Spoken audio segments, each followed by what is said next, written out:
మన రాజ్యంలో అంతా కుశలమే కదా? ప్రజలలో ఏవైనా ఫిర్యాదులున్నాయా? లేదు మహారాజా, ఒక మునీశ్వరుడు తమ కోసం బయట వేచి ఉన్నాడు.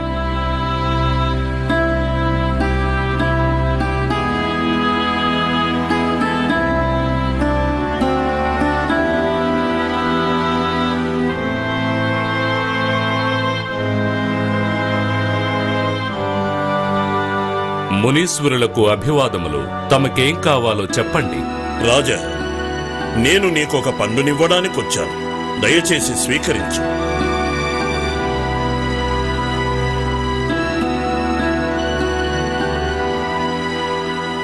దీన్ని లోపల గదిలో భద్రంగా ఉంచండి.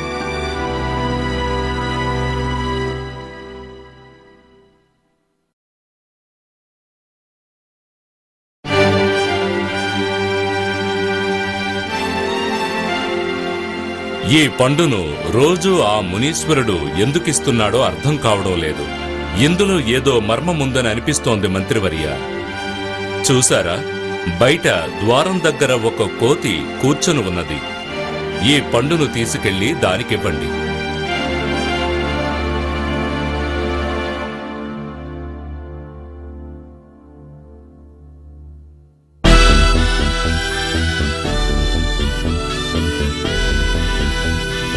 చూశారా, ఇది ఎంతో విలువైన రత్నం. మంత్రివర్య, మీరు వెళ్ళి ఆ మునీశ్వరుడు ఇచ్చిన పండ్లను తీసుకురండి. వాటి లోపల ఏముందో చూడండి.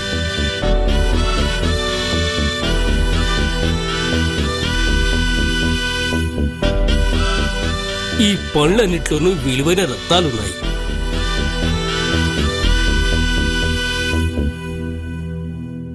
మునివర్య, చెప్పండి, తమరి పండ్లను నాకెందుకు ఇస్తున్నారో? ఎలాంటి సత్కారణము లేకుండా నేను మీ నుండి ఈ పండ్లను బహుమతిగా స్వీకరించలేను. నేను తలపెట్టిన ఒక దైవ కార్యానికి ధైర్య సాహసాలు గల వ్యక్తి సహాయం కావాలి. నేను అరణ్యంలో ఒక హోమాన్ని చేస్తున్నాను. తప్పకుండా నేను తమకు సాయం చేస్తాను. ఏం చేయాలో చెప్పండి. సంతోషం మహారాజా. వచ్చే అమావాస్య రోజున నీవు శ్మశానానికి రా. అక్కడ మర్రి చెట్టు వద్ద నేను నీకోసం ఎదురు చూస్తుంటాను. అప్పుడు చెప్తాను.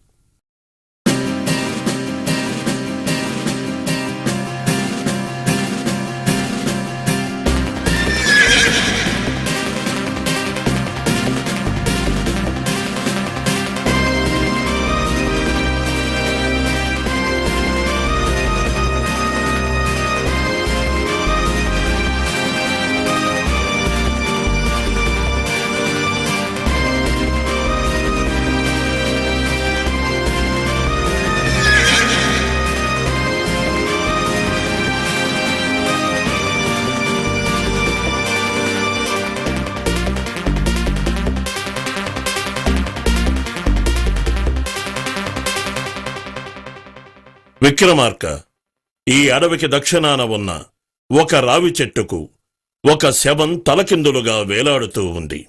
అతడే భేతారుడు అనే దయ్యం. నా హోమం పూర్తి కావాలంటే భేతారుడు నాకు కావాలి. ఇది ఎంతో కష్టమని నాకు తెలుసు. తెలివి, ధైర్య సాహసాలు గలవాడే ఇందుకు సమర్థుడు. నీవీ కార్యాన్ని సాధించగలవన్న నమ్మకం నాకుంది. నీవా భేతారుని ఈ అడవిలో నా హోమ ప్రదేశానికి తీసుకురా. అందుకు నీవు చాలా దూరం నడవాలి.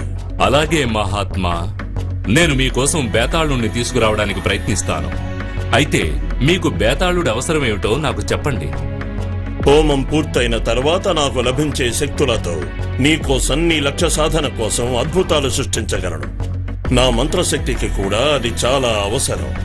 నా ప్రజల సంక్షేమం కోసం నేను ఏమైనా చేస్తాను. వారి కోసం ఎంతటి సాహసానికైనా నేను వెనుకాడను.